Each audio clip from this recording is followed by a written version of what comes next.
Se você estiver utilizando a IA para desenvolver e não tem isso aqui definido, então o seu projeto já começou errado. No primeiro vídeo dessa série, eu falei sobre desenvolvimento orientado a especificações, e mostrei a ideia geral de como usar a inteligência artificial para construir de forma mais estruturada aplicações. Só que ali eu não entrei no principal ponto, do que realmente sustenta tudo isso. É exatamente sobre isso que eu quero falar hoje. Porque se você tirar esse elemento, toda a abordagem simplesmente desmorona. E hoje eu vou te mostrar o que é o arquivo de definição, que na prática é o ponto de partida de qualquer aplicação que você quer construir utilizando inteligência artificial de uma forma séria. Não é código, não é documentação técnica, e também não é API. É algo diferente. Depois que você entender tudo isso, muda completamente a forma de como você começa qualquer projeto. Então, vamos direto para o vídeo. Quando a gente fala de um arquivo de definição, não é um complexo, cheio de regra, um documento gigante. Na verdade, é o contrário. É um arquivo simples, mas extremamente estratégico, porque ele responde algumas perguntas básicas que ajudam na direção para o desenvolvimento. Tipo, o que o sistema faz, quem vai usar o sistema, quais são os dados principais, e quais são as regras mais importantes. Parece simples, né? Mas aqui está o ponto, porque a maioria dos projetos começa sem responder isso. E aí? O que acontece? Cada pessoa começa a entender de um jeito, cada parte do sistema segue um caminho diferente. E quando você envolve a inteligência artificial nisso, piora tudo, piora mais, porque a inteligência artificial ela precisa de um contexto claro. Então, esse arquivo funciona como um alinhamento inicial. Ele não entra em detalhamento técnico, ele não define a implementação, ele só deixa claro qual é o problema, qual é o sistema e como ele deve se comportar no geral. E só isso já resolve muita coisa lá na frente. Aqui entra o ponto mais importante. O arquivo de definição não é só um documento. Ele é o que a gente pode chamar de fonte da verdade. A fonte da verdade do sistema. Tudo que for gerado depois, seja o código, seja especificação, até a própria API, deve estar alinhado com esse arquivo. Principalmente quando você está usando inteligência artificial. Porque a IA não entende o sistema. Ela responde com base no contexto que você está dando para ela. Então, se você segue um contexto solto, você começa a ter respostas inconsistentes. Cada prompt gera uma coisa diferente, cada parte do sistema segue um padrão diferente. Agora, quando você tem um arquivo de definição bem feito, a inteligência artificial usa esse arquivo como consulta. Ela consulta ele, usa como base, mantém a consistência nas respostas. Ou seja, você começa a transformar a inteligência artificial em algo previsível, em algo mais controlado. Isso muda completamente o jogo, porque você deixa de pedir código, você começa a construir o sistema de uma forma estruturada. Esse slide aqui, ele é importante, porque muita gente confunde. Eu mesmo confundi já, ainda estou me adaptando. Mas assim, o arquivo de definição ele não é código, tá? Ele não tem classe, não tem método, não tem banco. Também não é uma API.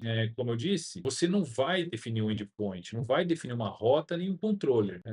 Também, esse arquivo ele não é uma documentação técnica detalhada. Não é aquele documento cheio de regra, arquitetura e diagrama. Nada disso, porque você pode misturar essas coisas aqui. Porque se você mistura essas coisas aqui, você perde o propósito do arquivo. O objetivo dele é ser simples, né? Claro e direto, principalmente estável. O código muda toda hora, implementação muda, banco muda, mas a existência do sistema, o que ele faz? Quem usa? Qual é a regra principal? Isso muda muito menos. E é exatamente isso que esse arquivo captura, que ele pega, né? Que ele tem. Então, pensa assim, ele não descreve como fazer, ele descreve o que precisa ser feito.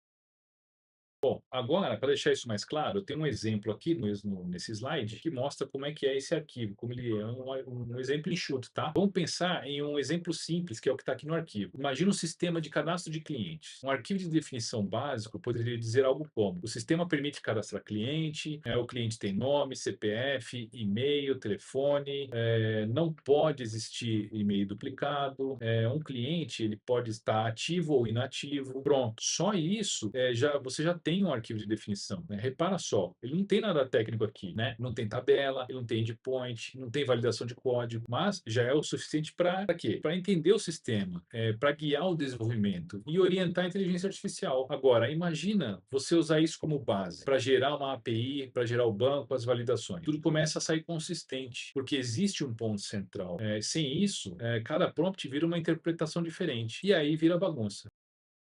Aqui está o maior problema que esse arquivo resolve. que é a ambiguidade. Quando você não define bem o sistema, cada pessoa entende de um jeito. E a inteligência artificial piora isso. Por quê? Ela vai tentar adivinhar o que você quer. E aí entram as famosas alucinações. A inteligência artificial, ela começa a inventar um comportamento. Ela assume regra que não existe, que você não definiu. Ela cria estrutura que você não pediu. Não porque é ruim usar a inteligência artificial, porque ela é ruim, porque é mal feita ou tem defeito, mas porque faltou ali a direção, né? Agora, quando você tem um arquivo de definição, você vai reduzir essa ambiguidade. A inteligência artificial vai seguir um modelo mental claro e o sistema começa a ficar coerente. Isso impacta direto em qualidade de código, consistência e principalmente velocidade, porque você para de corrigir a interpretação e começa a evoluir o sistema.